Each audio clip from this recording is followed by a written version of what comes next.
Hey guys, it's your tax BFF here, and we are talking to S-Corp or not to S-Corp. There are 3 people that need to S-Corp today, maybe yesterday. And there are a ton of tax benefits that will go and follow you through the growth of your business. So check your girl out, like, comment, subscribe, and stick with me for more growth strategies and tax savings tips.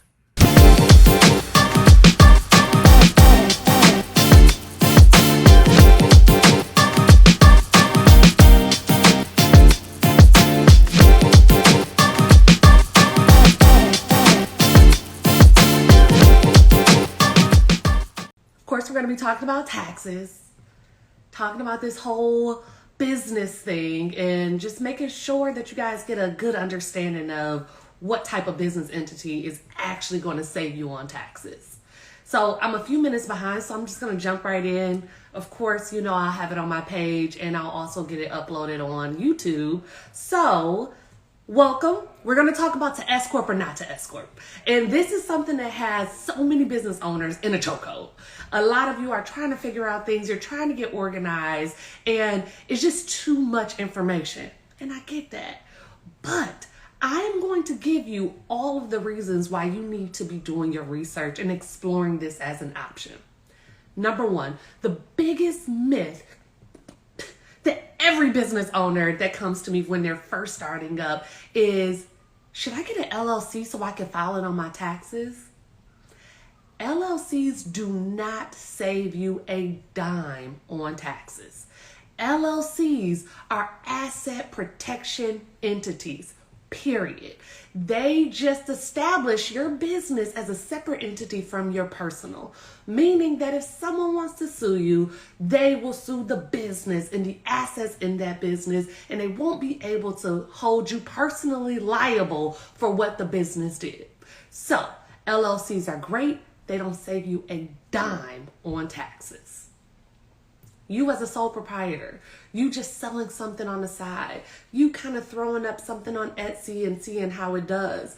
Those are all sole proprietorships. You don't necessarily have an LLC created for it, and it is taxed exactly the same as an LLC. They will go on a Schedule C return on your 1040, and you will deduct the expenses that are directly related to it. Now, with LLCs and sole proprietorships going on that Schedule C, there are certain things that you are limited to that S-Corps are not. Number 1, an LLC cannot have charitable gifts. Those charitable contributions need to be filed on your itemized deductions, meaning that your standard deduction, let's just say you're single, is $12,950. If your charitable contributions are not above that, you will need your property taxes, your state and local taxes, your vehicle registration, your mortgage interest, your medical, dental, vision expenses to exceed that $12,950 in order for it to make a difference on your return. However, S-Corps, you can directly contribute to charities, meaning that that little $400 that you may have given to a nonprofit actually means something as an S-Corp, whereas as an LLC or a sole proprietor won't make a difference on your return whatsoever. Another deduction is medical. Medical is another one of those itemized deductions when you are an LLC or a sole proprietorship. But as an S-Corp, you can take a medical premium deduction for your employees. And as an S-Corp owner, you technically should be taking a wage from that business if you are handling all of the stuff. Now, that kind of leads me to what I really focused on today.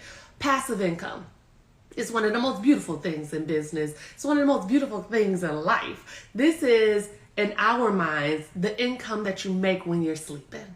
Okay, so if you post on Instagram, you go to sleep, it gets all of these likes and engagement, you get a little check from Instagram. That's really passive, right? You're not technically doing anything outside of creating that video in order for you to generate your income. Not in the eyes of the IRS. The IRS says, oh, that looks like you need a little self-employment tax on that. So I wanted to talk about that as well as other different types of passive income, because This outside of just small business owners who know they are trying to look for all of these loopholes and save on taxes. If you do have some of that passive income that the IRS sees as ordinary funds coming into your account, you want to have an S-Corp. So let's talk about it. If you have, Instagram wages, or you're a real estate owner and you have a bunch of properties, online sales, e-commerce, like I said, you throw something up on Etsy or Amazon and you're getting some little checks here and there. You're not technically doing anything per se to make that money. You have royalties from your book, your audiobook, your music. All of those different entities are technically passive income. You put it out there, you start making money. If you do not have that business or that income housed up under an S-Corp, you will be paying self-employment tax, FICA, 15.3%. In addition to whatever that income has you falling in as far as tax brackets, you will be paying taxes on that. As an S-Corp, you put all of that passive income in there and you eliminate the self-employment tax right off the bat. So just as a little experiment, have your tax professional put the amount of money that you made on a Schedule C, so your 1099 or your sole proprietorship or your LLC income, put that number on a Schedule C and then put it on a Schedule K1. Have them tell you the difference in the amount of taxes just from doing that. Like nothing else, no trickery, no additional deductions, the same exact number. You put it on that Schedule C and then you put it on a Schedule K1 on your return.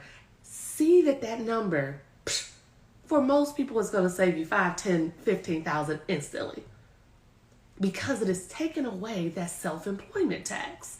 So if you have income and you're just kind of making it on the side, or it's making money on top of money, and you spent maybe 1 hour creating the video, right? For Instagram or YouTube, but you made $30,000 off of that income. Do you want that 1 hour of work to cost you 15.3%? I don't. So, in addition to business owners who are full-time business owners making more than $45,000 in net profit, anyone with passive income also needs to consider a S-Corp. Now, my third person who is absolutely dying because they don't have an S-Corp are my full-time employees that also have a business. So, your W-2 income is going to land you in a tax bracket no matter what. If you already are making 6 figures with your W-2 income, you're one of the top tax brackets. Any additional funds on that Schedule C for that 1099 or that LLC income is added onto your taxable income from your W-2 already, creating this massive increase to your tax bracket and killing you. Okay? Not only is it increasing your tax bracket, right, and taking you to the next level of taxes, but you're also paying 15.3% in self-employment tax. Killing you. So you're like, man, I paid $40,000 in federal taxes withheld from my W-2 alone. Why am I still owing so much? Because your W-2, and this goes for people who have multiple W-2s as well, your W-2 income, they're only taxing you based on what you put on your W-4 at that income level.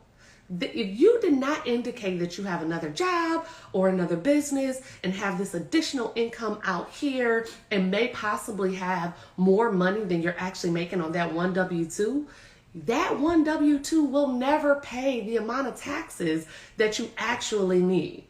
So, if you have a profitable business, and we done deducted everything. We depreciated, we done wrote off mileage, we got your phone bill in there, we got your work vehicle in there, we got your home office deduction, and you still have a profit on that business.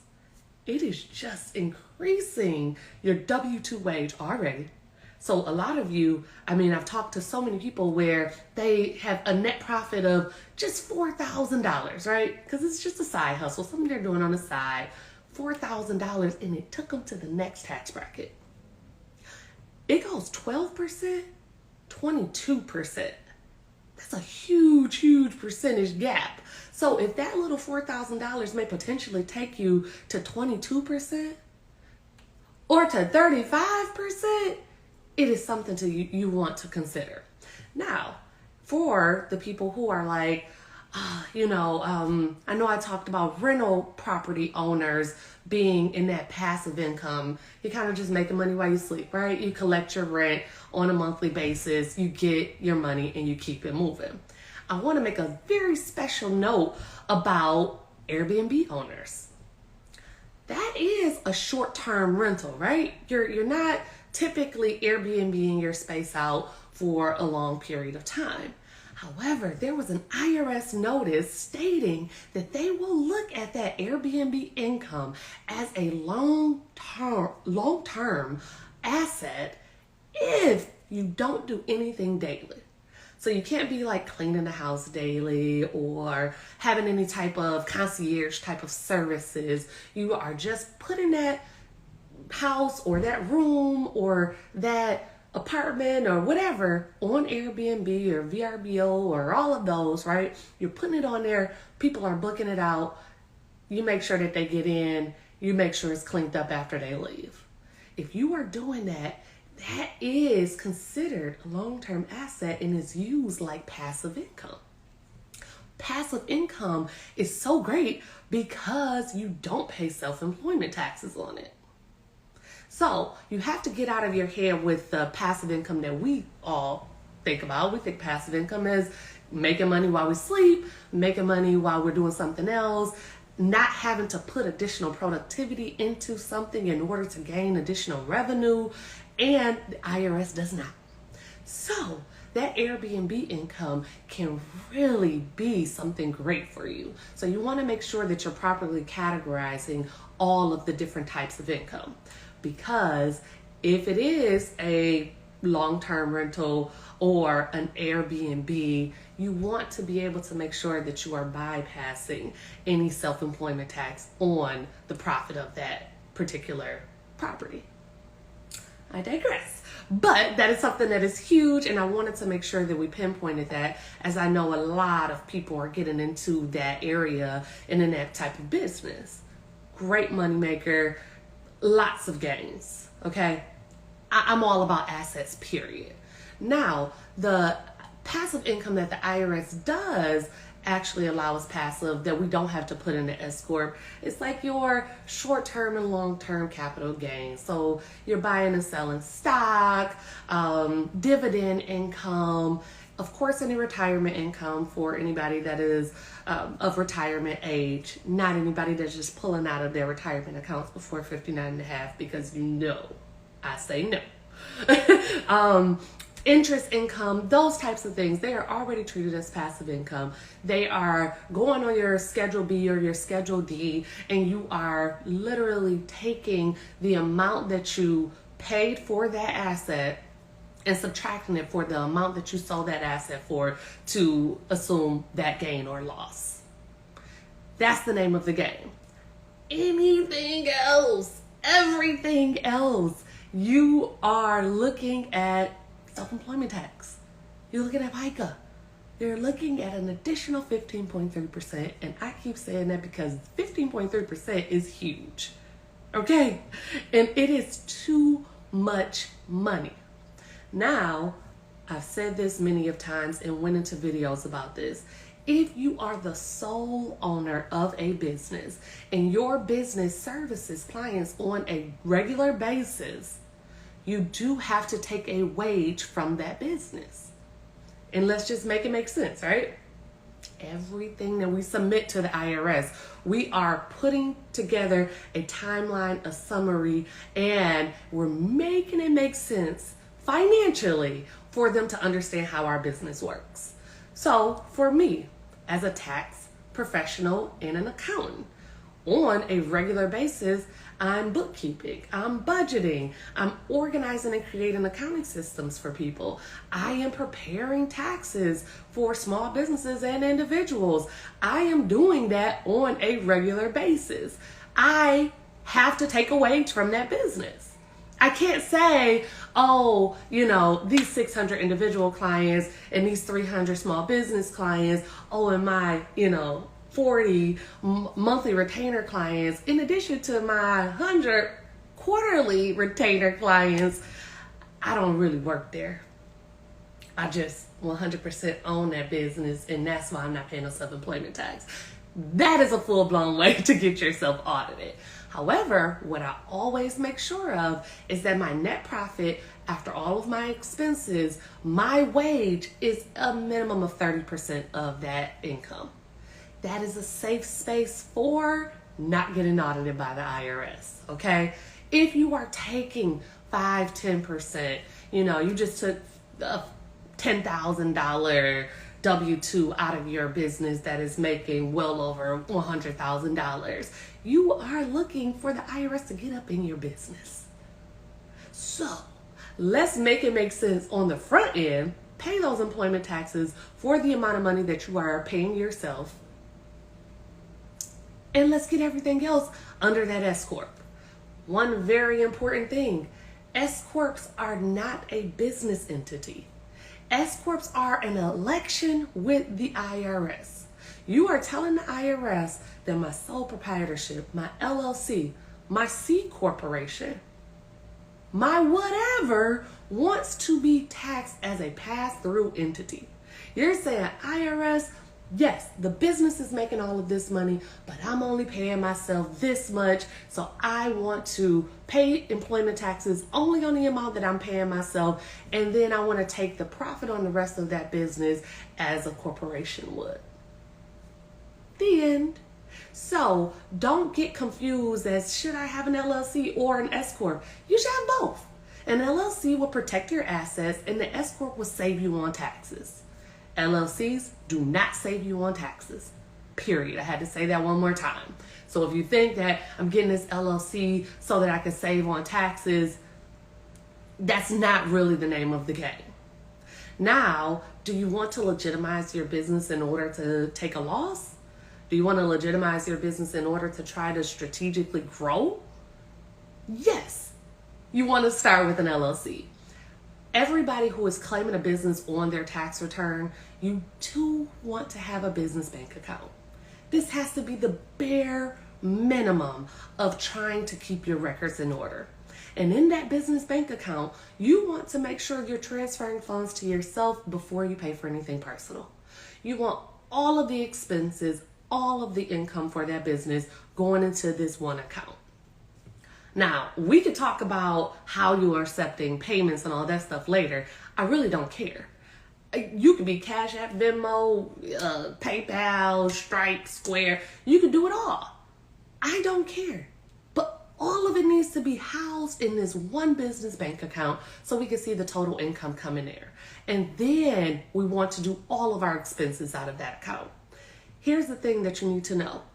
If we use your personal bank statements as proof and they see your rent or your mortgage or your vehicle that is not a full business vehicle, that payment coming out of your account right next to that supply, that business travel, that business meal, the IRS can say, all of this looks personal. And do you know what that means? Your gross income can be what you're taxed on. For a lot of people, I'm working with a new client now who has upwards of $600K coming into her account, but her net profit is less than $100K, right? If she was using a personal bank account for her proof of her expenses and she gets audited, the IRS could say, we're going to add that $500,000 back into your gross. This dangerously and drastically changes the amount of taxes that are due. Then they're going to add on there an accuracy penalty, right? They like, you lying, you knew you was lying, and here's an additional penalty for you. That's the type of stuff that take businesses out of the game. That's the type of stuff that can bankrupt your business. That's the type of stuff that can have liens on your personal assets. Yeah. Because the business account is not a personal account. The IRS can't take from that business account if you are personally liable on your tax return.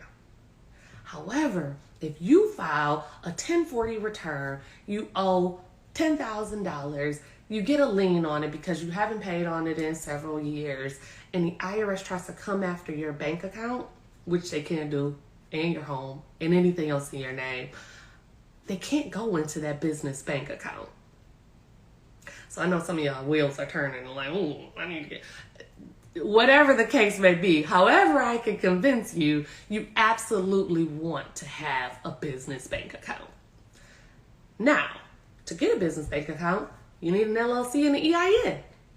So going back to the very basics in the very beginning, you want to have some type of asset protection vehicle that is the business entity for your business, filed by a business attorney, and then you want to take the S-Corp election. Now, S-Corp election deadline was March 15th. March 15th of every year. But that does not mean it's too late. It means jump on top of it. I sometimes have people that come to me at the beginning of tax season and I say, oh, we need to be an S-Corp now. So we're over a year late for the application deadline. However, I still take that election. Now, two things have to happen.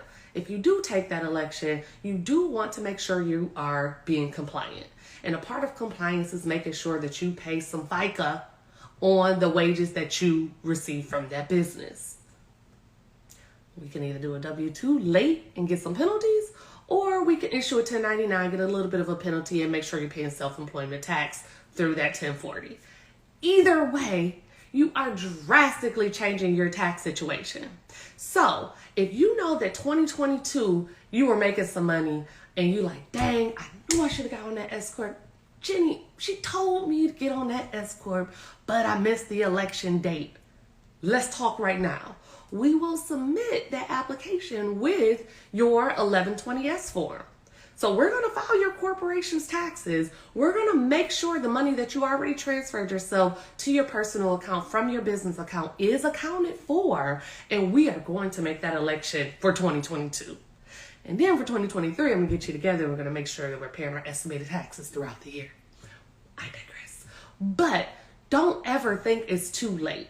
The deadlines are in place for structure, but they are not the end all be all.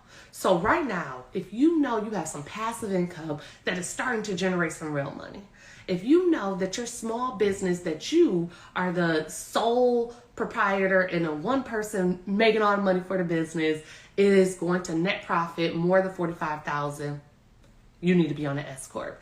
And if you are a full-time W-2 employee with additional income from a small business or a side hustle, you need to have an S-Corp. 3 different people that I am not playing with anymore. If you want to continue to keep overpaying in taxes, be my guest. The IRS loves you, right? That's not my ministry, okay? I know I have to pay taxes. I pay my taxes on time. I hate paying taxes. I do it, right? But I am going to take full advantage of tax code. I am going to stay on top of IRS notices. I am going to make sure that I am properly documenting and having a track record for everything that I expense, because I'm expensing everything, okay? You need to be doing the same as well. And one of the first things you need to be doing is getting more well-versed on what this S-Corporation election means and how to utilize it for yourself in your business.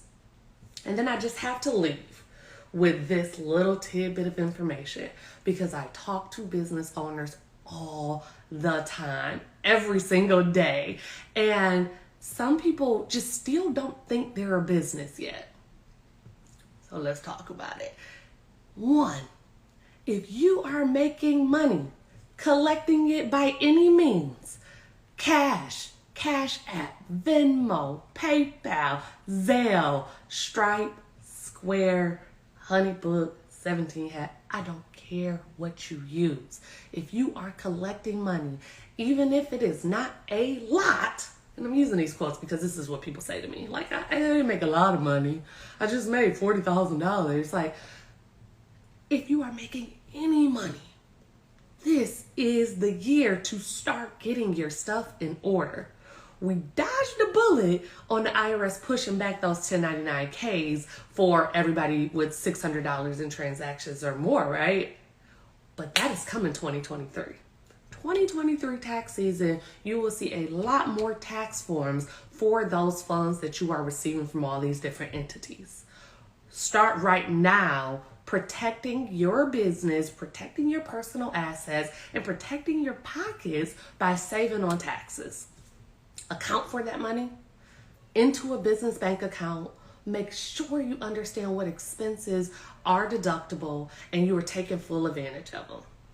So, of course, I have to go. It is tax season. I do got a lot of work to do, but I wanted to leave you guys here. If you want to book a tax consultation, which is just, a quick 25-minute, we're going to jump on, see exactly, talk through your taxes a little bit, go through those expenses.